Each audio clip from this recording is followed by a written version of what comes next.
우리 가운데 충만하기를 간절히 소망합니다. 이 시간 우리 비전 예배로 드려지는 두 번째 예배의 시간인데요. 이 오늘 읽었던 말씀 본문인 히브리서 11장 6절의 말씀과 우리의 오늘 말씀의 제목인 한 걸음 더 깊은 곳으로 라는 주제를 가지고 저희 청년대학부에서는 지난 8월 4일부터 6일까지 2박 3일간의 수련회를 진행하였었습니다. 그 시간 가운데에 3년 만에 이루어지는 수련회였었기 때문에 준비가 잘 이루어질 수 있을까, 또 그 준비가 잘 진행되어질 수 있을까, 또 그것 가운데에 성령 하나님께서 얼만큼 역사하여 주실까라고 하는 기대와 또 조금의 두려운 마음을 가지고 여러 가지 복합적인 마음들을 가지고 수련회를 준비하며 또 진행하였었습니다. 그런데 성도님들께서도 잘 아시겠지만 저희들이 수련회를 준비하며 진행하였었던 일일 카페부터 시작해서 수많은 사랑의 손길이 더해져서 이번 청대부 수련회는 정말 풍성한 가운데에 진행되어지고 마쳐질 수 있었습니다. 그 기간 가운데에 청대부를 위하여서 아낌없는 기도를 해주시고 또 사랑의 손길을 더하여 주시고 여러 가지 수고와 섬김으로 함께 해주신 모든 분들께 이 자리를 빌어 감사의 말씀을 드립니다. 여러분들의 손길과 또 도움의 손길들을 모든 것들을 통하여서 이번 청년대학부 앞서 기도했던 것처럼 참으로 행복한 수련회가 될 수 있었습니다. 오랜만에 다 같이 함께 예배하고 찬양하며 마음껏 뜨겁게 기도하고 서로를 위해 축복하고 위로하며 격려할 수 있었던 참 은혜의 시간이었습니다.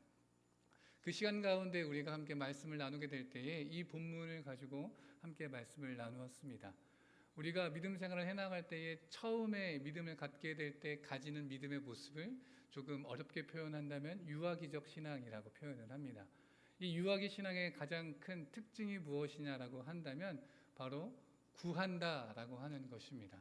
어떤 것을 구하는 것일까요? 내가 원하는 것을 구하는 신앙이라고 하는 것입니다. 하나님 앞에 하나님 저 이것이 필요합니다. 이것을 주십시오. 하나님 저에게 이것이 있어야겠습니다. 이것을 저에게 주십시오라고 나의 필요를 구하고 내가 얻고 싶은 것을 달라 하는 그 신앙의 모습이 바로 유아기적 신앙의 가장 큰 특징이라고 할 수 있겠습니다. 물론 신앙이 성장한다고 해서 하나님의 도움을 구하고 하나님의 함께 하심을 구하는 것 정말 당연한 것이겠지만 우리가 믿음을 왜 갖는가? 우리가 왜 믿음 생활을 해나가는가? 우리가 왜 그리스도의 뒤를 따라가려고 하는 제자가 되려는가? 이 질문 앞에서 이 유아기적 신앙은 사실 다른 말 할 게 없습니다. 왜 예수님을 믿나요? 어떻게 대답합니까? 복 받기 위해서요. 우리는 그렇게 많이 대답합니다. 또 그런 식으로 많이 전도하기도 합니다. 예수 그리스도를 믿으면 복이 옵니다. 교회 다니면 복이 옵니다. 좋은 일이 생깁니다. 당신의 고민이 해결될 것입니다. 그런 것과 같은 복을 원하고 복을 이루는 것 같은 그러한 것으로 우리의 신앙을 시작하고는 합니다. 물론 하나님이 우리와 함께 하시고 믿는 자들에게 부어주시는 복이 있기에 이것은 틀린 것이 아니라고 할 수 있겠습니다. 그러나 우리의 신앙이 언제까지 받기만 하는 신앙이 되어야 할까요? 우리의 신앙이 언제까지 하나님께 달라하고 하나님께 떼쓰는 신앙이 되어야 할까요? 바라기는 우리의 신앙의 모습이 나의 기쁨을 위한 신앙이 아니라 하나님을 기쁘시게 하는 신앙의 모습이 되기를 간절히 소망합니다. 사실 우리의 신앙의 모습을 살펴보면 하나님 앞에 부끄러울 수밖에 없습니다. 하나님 앞에서 하나님, 제가 이렇게 주님의 구원의 소식을 듣고 이 복음의 내용을 듣고 저를 죄에서 구원하여 주신 예수 그리스도의 그 십자가 사랑을 깨달았기에 이제 나의 목숨은 나의 것이 아니라 주님의 것입니다. 내가 주를 위해 살겠습니다. 우리가 이렇게 회개하며 고백하며 헌신하며 결단하지 않습니까? 내가 주님께로 이제 돌아서겠습니다. 세상에서 등을 돌리고 나의 욕심에서 등을 돌리고 내가 좋아했던 세상의 가치들에 의해서 뒤돌아서서 주님을 향하여 걸어 나아가는 자가 되겠습니다 라고 고백하지만 사실 우리의 신앙의 모습은 은혜를 경험할 때마다 곧바로 다시금 주님 앞에 넘어지고 내가 항상 넘어지는 나의 문제에 또다시 똑같은 죄를 반복하고 하는 그러한 연약한 모습이 우리 가운데 있지 아니합니까? 이번 수련회를 준비하며 청년들과 함께 기도하면서도 그렇게 기도했습니다. 하나님, 늘 반복하여 짓는 나의 이 부족한 모습, 하나님, 여전히 죄 가운데에 머물러 있고 여전히 하나님을 아프시게 하고 여전히 주님 앞에 나아오기에 부끄러울 수밖에 없는 나의 모습을 이 시간 벗어버리고 주님께로 완전히 돌아서서 주님께 더 나아가는 한 걸음이 되기 원합니다. 주님 계신 그곳으로 한 걸음 더 깊이 나아갈 수 있는 자가 되기 원합니다. 그렇게 기도하며 나아갔던 수련회였습니다. 말하기는 우리의 신앙의 모습이 나를 기쁘게 하는, 내가 어떻게 잘 되어지고 나의 가족이 잘 되어지고 나의 욕심과 나의 욕망과 나의 그러한 것들이 성취되어지는 그러한 신앙생활이 아니라 하나님을 기쁘시게 하는 자, 그러한 자가 되어지기를 다시 한번 간절히 소망합니다. 그렇게 하나님을 기쁘시게 하기 위하여서 어떻게 믿음 생활 해나가야 하는가, 어떻게 삶을 살아가야 하는가, 이사야 43장 21절에는 이렇게 기록하고 계십니다. 이 백성은 내가 나를 위해 지었나니 나를 찬송하게 하려 함이니라. 아멘. 우리의 삶의 모습이 하나님을 찬송하는 삶의 모습인지 다시금 돌아봐야 할 때입니다. 나의 입에서 나오는 말의 모습들이 하나님을 찬양하는 말의 내용들인지 아니면 다른 사람들로 하여금 시험 들게 하는 말인지 돌아봐야 한다, 이 말입니다. 하나님을 기쁘시게 하기 위해서 필요한 것이 있다면 오늘 본문 가운데에서도 말씀하고 계십니다. 오늘 본문은 이렇게 말씀하고 계십니다. 믿음이 없이는 하나님을 기쁘시게 하지 못하나니 말씀하고 계십니다. 하나님을 기쁘시게 하기 위해서 무엇이 필요하다고 말씀하십니까? 믿음이 필요하다고 말씀하십니다. 하나님을 기쁘시게 하기 위해서는 무엇이 필요하다고요? 믿음이 필요합니다. 그런데 어떠한 믿음이 필요한 것인가 뒤이어 설명하고 계십니다. 하나님께 나아가는 자는 첫 번째, 반드시 그가 계신 것과, 어떠한 믿음 말씀합니까? 하나님을 기쁘시게 하는 믿음 첫 번째는 반드시 그가 계신 것을 믿는 믿음입니다. 다시 말해 하나님이 반드시 계시다라고 하는 믿음입니다. 여러분, 이 자리 가운데 예배 자리에 나오는 여러분들의 마음속에 이 믿음이 있으십니까? 지금 이 자리에 하나님이 반드시 계시다, 이 믿음 여러분에게 있으십니까? 이 믿음이 있을 때 하나님이 기뻐하십니다. 하나님이 반드시 계시다면 우리의 모습은 어떠하게 변화되겠습니까? 우리의 예배의 모습은, 나의 예배의 태도는 어떻게 변화되겠습니까? 하나님이 이 자리에 계시는데 내가 집중하지 아니할 수 없습니다. 하나님이 이곳에 계시는데 내가 영과 진리로 하나님께 예배 드리지 않을 수 없습니다. 하나님을 온전히 찾고 구하는 자의 모습이 되어지는 것입니다. 우리가 잘 아는 단어로 어떻게 표현하나요? 코람데오라고 이야기합니다. 하나님 앞에서 하나님이 반드시 이 자리에 계시기 때문에 지금 내가 앉아있는 자리가 누구의 앞인가요? 하나님의 앞입니다. 단순히 예배하는 자가 아닙니다. 예배하는 자리뿐만이 아니라 우리가 삶을 살아가고 삶을 이루어가는 일상의 모든 순간 가운데에서 내가 하나님 앞에 있다, 내 삶의 자리에 하나님 반드시 계신다, 이 믿음이 있을 때에 하나님을 기쁘시게 할 수 있습니다. 왜냐하면 이 믿음이 있을 때에 이 믿음이 우리를 새롭게 변화시키기 때문입니다. 우리의 습관을 변화시켜서 하나님 앞에 진심으로 나아갈 수 있게 하기 때문입니다. 그저 형식적인 믿음의 생활의 모습이었다면, 습관과도 같은 그러한 믿음의 삶의 모습이었다면, 내가 반드시 하나님 앞에 서 있다, 내가 하나님 앞에 있다라고 하는 이 믿음이 있을 때에 우리의 신앙의 모습은 진심이 되어지고 우리의 신앙의 모습은 하나님 앞에 늘 새롭게 변화되어지는 것입니다. 왜냐하면 내가 하나님 앞에 서 있다라는 자각을 할 때마다 나의 부족함이 보이기 때문에 그렇습니다. 나를 사랑하셔서 구원하신 예수 그리스도 앞에 내가 서 있다라는 것을 반드시 자각하게 될 때에 나를 구원하신 그 십자가의 사랑으로 나는 여전히 죄인임을 다시금 발견할 수밖에 없습니다. 그러니 우리가 죄를 고백하지 않고서는 견딜 수 없습니다. 그러니 우리는 주님 앞에 죄를 고백하며 매일매일 주님 주시는 보혈의 능력으로 새로워짐을 경험하게 되는 것입니다. 날마다 새로워지고 싶으십니까? 주님 앞에 기쁨 되기 원하십니까? 하나님 계십니다. 그분 앞에 한 걸음 더 나아갈 수 있기 원합니다. 숨는 것이 아니라, 피하는 것이 아니라, 나의 죄된 모습을 알고 있음에도 그것을 부정하고 모른 척하는 것이 아니라, 나를 구원하여 주신 예수 그리스도의 십자가 그 보혈의 은혜 앞에 오늘도 나의 죄된 모습을 갖고 나아가 고백하며 회개하며 돌아서는 모습, 이전까지 지었던 죄의 잘못의 반복으로 인하여서 내 마음이 완고해져 있다면 그 딱딱한 마음을 벗어버리고 주님 앞에 회개하며 돌이키는 모습이 우리 가운데 있을 때에 주의 보혈의 능력이 우리를 새롭게 하시고 그 새롭게 한 그 주님의 사랑이 우리로 하나님을 향한 마음의 습관을, 예배의 형식적인 모습을 벗어버리고 정말 영과 진리로 드려지는 예배, 나의 삶 가운데의 모든 순간을 하나님께 예배로 올려드려지는 삶의 예배를 드리게 될 줄을 믿습니다. 두 번째 내용이 또한 이루어집니다. 또한 그가 자기를 찾는 자들에게 상 주시는 이심을 믿어야 할지니라. 하나님을 기쁘시게 하는 믿음, 첫 번째는 반드시 그가 계신 것을 믿는 믿음입니다. 두 번째는 자신을 찾는 자들에게 상 주시는 이심을 믿어야 한다는 것입니다. 어떠한 믿음일까요? 하나님께서는 분명히 믿는 자들에게 부어주시는 상이 있습니다. 믿는 자에게 내리워 주시는 은혜와 성령의 충만함과 은사들이 있습니다. 이러한 내용들을 하나하나 살펴보자면 너무도 많은 내용들이 있겠지만 에베소서 말씀 가운데에 1장 17절부터 23절까지에 나오는 사도 바울의 기도를 통하여 우리는 이 내용들을 살펴볼 수가 있습니다.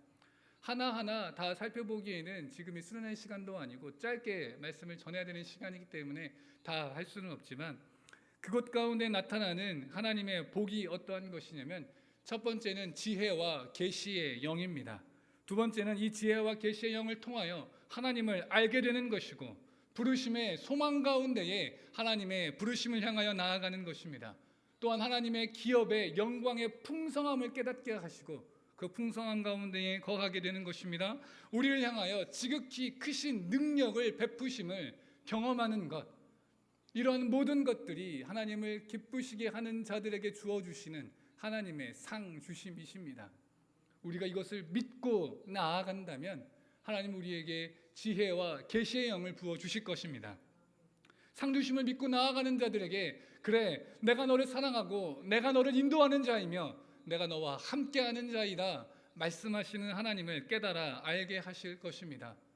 우리의 삶의 모습에 아무런 목적과 희망과 어떠한 방향성 없이 표류하고 계십니까?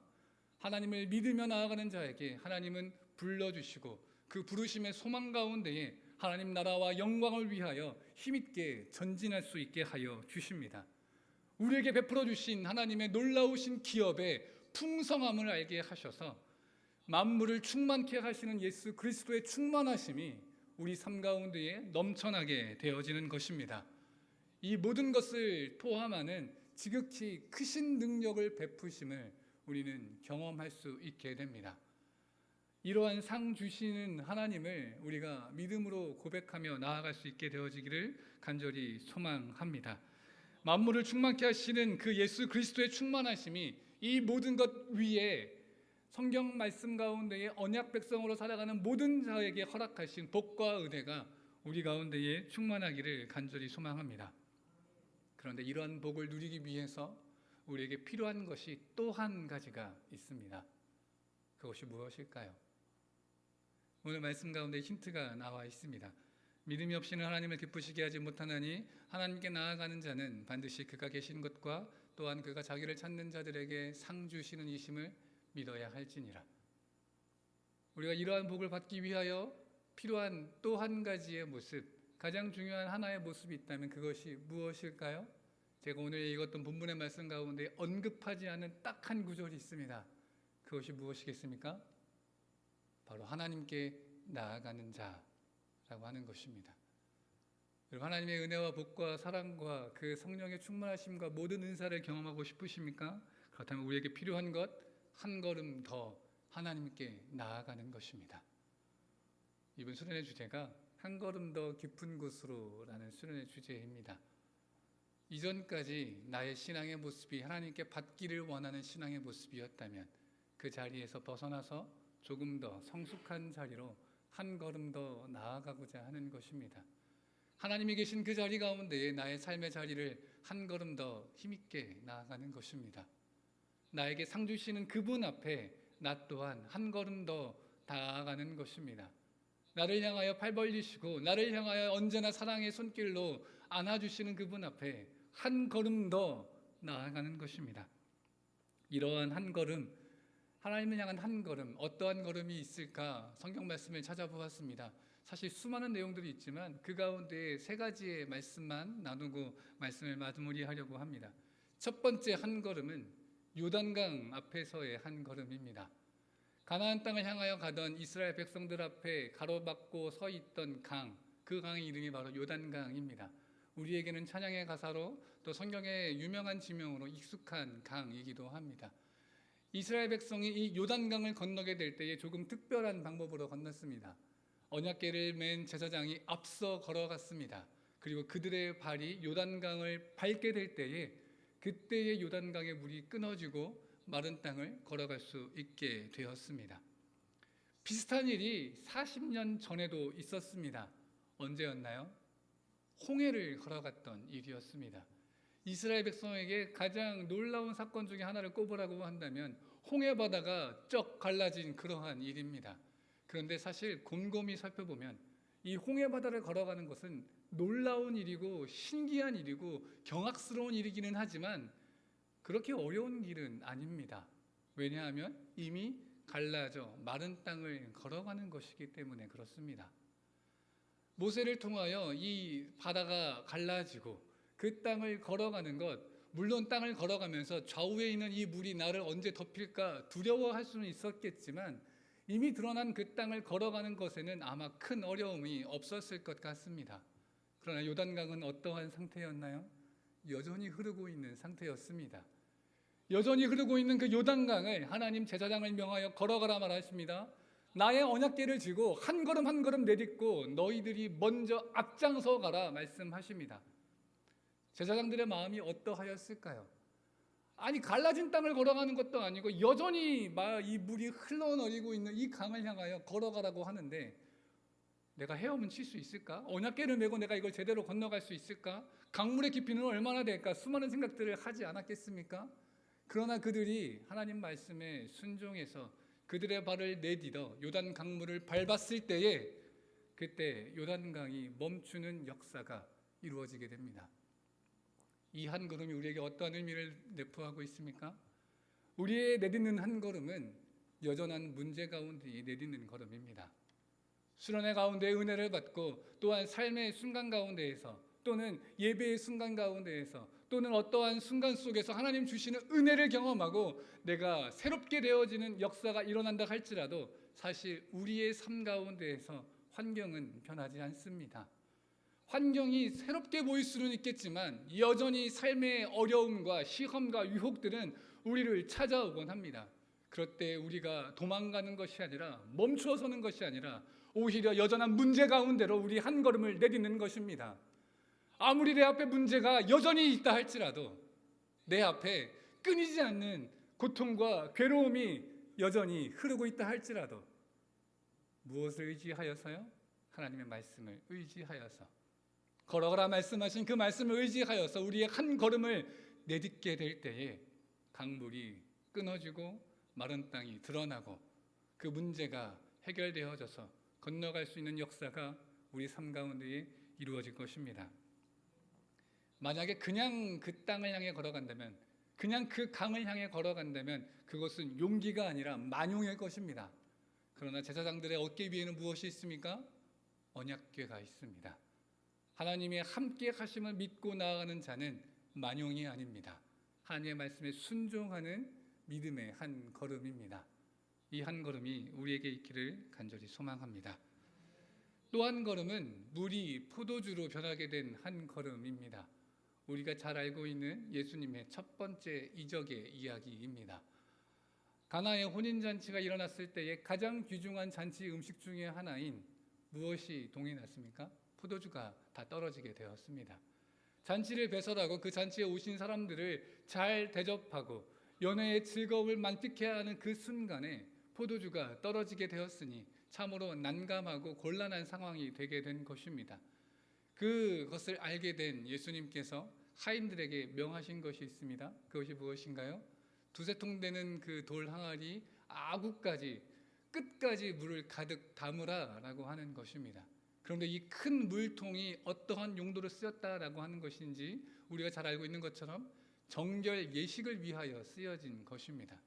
근데 사실 이 정결 예식으로 인하여서 준비된 물통이라고 하면 되게 거룩하고 정말 뭔가 좋아 보이는 그런 물통일 수 있겠지만, 쉽게 이야기하면 우리 손과 발 씻고 닦는 것입니다. 밖에 나갔다 오면 건조한 기후로 인해 손에 묻게 되는, 발에 덕지덕지 않게 되는 이 먼지를 씻게 되는 물, 씻기 위한 물, 바로 그 물이 이 정결케 되는 정결 예식을 위한 그 물통입니다. 사람이 먹는 물이 아닙니다. 더러움을 씻어내는 물입니다. 근데 그것을 가득 채우고 주님 명하십니다. 연회장에게 갖다 주라. 우리는 잘 알고 있습니다. 이 하인들이 주님의 말씀에 순종하였습니다. 깨끗한 물도 아니고 마시는 물도 아니고 손과 발을 씻는 그런 물을 가지고 포도주가 필요한 곳에 나아가는 하인들의 발걸음은 어떠하였겠습니까? 어떠한 마음으로 나아갔겠습니까? 사실 저는 상상이 잘 가지 않습니다. 그러나 주님의 말씀대로 순종하여서 그 한 걸음 한 걸음을 내딛었을 때에 예수님께서 처음으로 이루신 사역, 처음으로 나타내신 이적, 그것을 가장 가까이에서 가장 먼저 경험하게 된 믿음의 사람들이 되었습니다. 주님의 말씀을 받게 될 때에, 하나님의 말씀을 우리가 듣게 될 때에 우리 마음속에 느껴지는 불합리함이 혹시 있으십니까? 말씀으로 어떻게 살아가는가, 어떻게 믿음으로만 살아가는가라고 하는 의심과 내 마음속에 불신의 모습이 혹시 우리 가운데 있습니까? 그러나 그렇다 할지라도, 어떻게 이렇게 가지고 살아가란 말인가 라는 그러한 의심이 든다 할지라도, 우리가 믿음의 걸음을 걷게 될 때에 우리 삶의 물이 손발을 씻기 위한 구정물이라 할지라도 그것이 포도주로 변하게 되어지는 역사가 일어날 줄을 믿습니다. 우리의 믿음의 걸음을 그렇게 내디디며 나아가길 소망합니다. 우리가 하나님 말씀에 순종하는 그 믿음의 걸음을 걸어갈 때에 하나님의 역사가 이루어질 것입니다. 예수 그리스도의 걸어가신 그 길을, 주님 가신 그 길을 우리 또한 믿음으로 따라 걸어갈 때에 예수 그리스도의 역사하심을 가까이에서, 내 안에서, 내 삶 가운데서 이루어지는 것을 경험하게 될 것입니다. 마지막 한 걸음이 있습니다.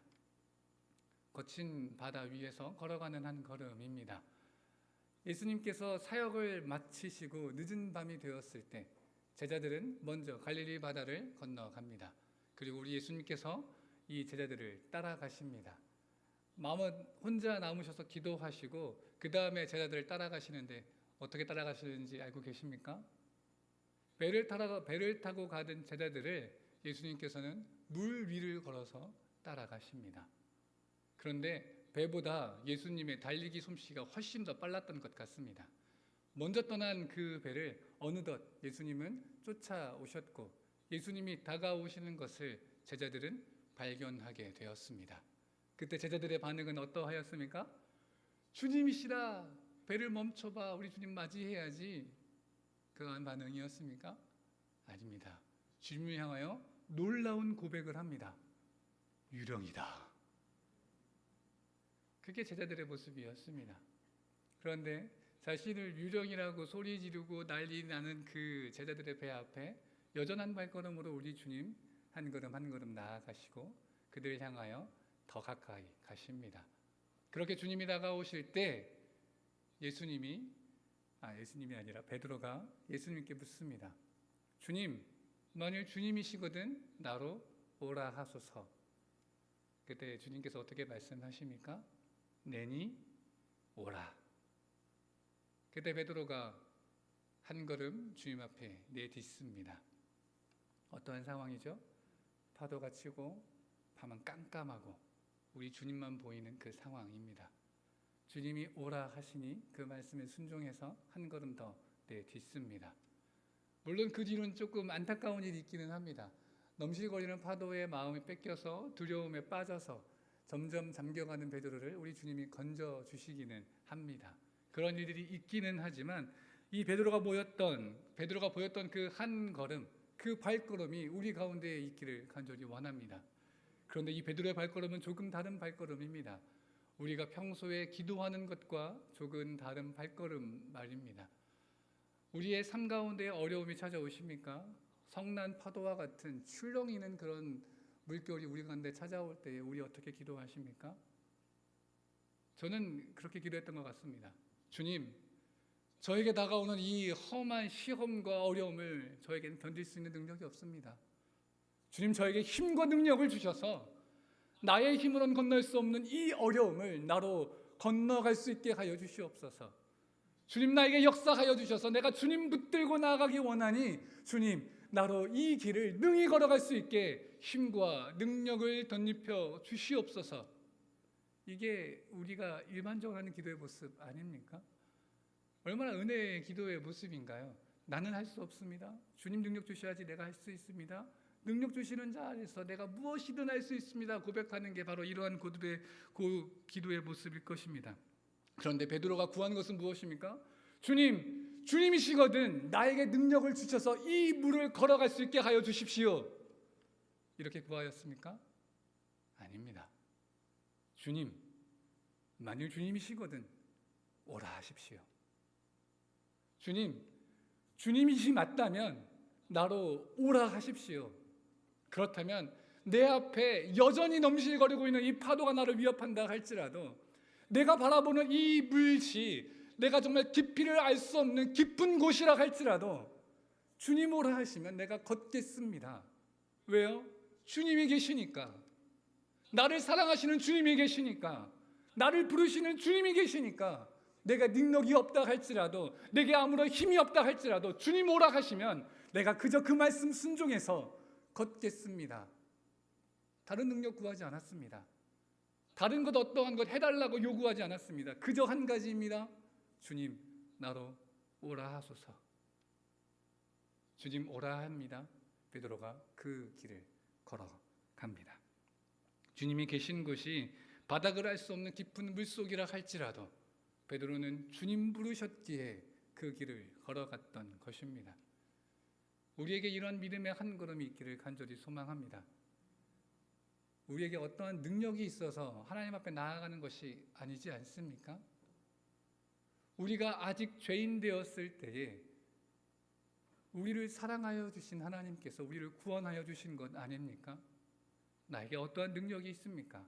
나에게 어떠함이 있었습니까? 어떠한 잘난 것이 있었습니까? 여전한 죄 가운데 빠져서 헤매고 있는 우리 가운데에 주님이 찾아오셔서 우리를 구원하여 주신 것입니다.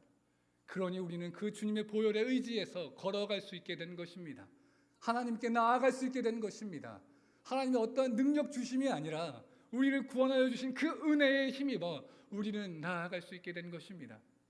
그런데 언제부턴가 우리의 믿음의 모습은 너무도 당연하게 요구하는 것이 되었습니다. 하나님 내게 능력 주십시오. 하나님 나에게 도움의 손길을 뻗쳐 주십시오. 하나님 나에게 이것을 해결하여 주십시오. 그래야만 내가 걸어갈 수 있습니다. 우리가 그런 삶의 모습이었다면 더욱더 하나님을 기쁘시게 할 수 있는 믿음의 모습을 갖기 원합니다. 주님이 계시다면, 주님이 불러주신다면, 주님이 반드시 계신 것을 믿는다면 우리의 믿음의 걸음을 한 걸음 더 힘있게 나아갈 수 있게 되어지기를 간절히 사모합니다. 우리가 수련회 가운데에 열심히 불렀던 찬양이 하나 있습니다. 깊은 곳에 나아가라고 하는 찬양인데요. 이 가사의 내용이 그렇습니다. 거친 바다 바라볼 때 큰 두려움에 나 잠기고 모든 소망 사라지네 나의 맘 무너져 내리고 거센 폭풍 가운데 주 사랑이 들리니 나의 작은 발걸음 주를 향해 내딛네 깊은 곳에 나아가 내 발을 띠네 두려운 맘 내려놓고 깊은 곳에 나아가 내 발을 띠네 할렐루야. 이 찬양의 가사가 이번 수련회 주제와 너무도 닮아 있어서 수련회 가운데 이 찬양을 자주 불렀었습니다. 그리고 이 찬양의 가사가 단순히 우리 청년들뿐만 아니라 우리 모든 사람들의, 우리 모든 성도님들의 마음속에 담겨지길 원합니다. 깊은 곳에 나아갈 수 있는 믿음의 한 걸음 더 깊은 곳으로, 믿음의 깊은 곳으로 하나님을 기쁘시게 할 수 있는 그 자리 가운데로, 혹 그 자리가 내가 끝을 알 수 없는 큰 파도가 넘실거리는 그런 자리라 할지라도 그럼에도 불구하고 이 믿음의 걸음을 내디딜 수 있는 우리가 되어지기를 간절히 사모합니다. 이 길을 걸어가십시오. 이 걸음을 내디디십시오. 주님께서 함께 하여 주실 것입니다. 이렇게 함께 기도하며 나가기를 원합니다. 함께 기도하실 때에 하나님, 나의 삶의 모습이, 나의 기도의 모습이, 나의 신앙의 모습이 하나님께 달라하고 하나님께 구하기만 하고 하나님께 얻기만 하려고 하는 그런 신앙의 모습이었다면, 이제는 나의 기쁨을 위한 신앙이 아니라 하나님을 기쁘시게 하는 신앙의 모습을 갖기를 원합니다. 하나님이 반드시 계신 것을 믿음으로 고백하는 신앙을 갖게 하여 주시고, 하나님이 자신을 찾는 자들에게 상 주시는 이심을 바라보며 하나님께 나아가는 자가 되게 하여 주시옵소서. 여전히 문제가 내 앞을 가로막고 있다 할지라도 요단강을 향해 걸어갔던 그 제사장의 발걸음처럼 나 또한 한 걸음 내디디며 나아갈 수 있게 하여 주시옵소서. 이 물을 가져갔을 때에 어떠한 혼을, 얼만큼 혼이 날지, 얼마나 벌을 받을지, 큰 일이 있을지 알 수는 없지만 주님이 갖다 주라 하시니 이 물을 들고 가지러 나아가는 하인들의 발걸음처럼 주님의 말씀에 순종하여 내딛는 발걸음을 우리로 갖게 하여 주시옵소서.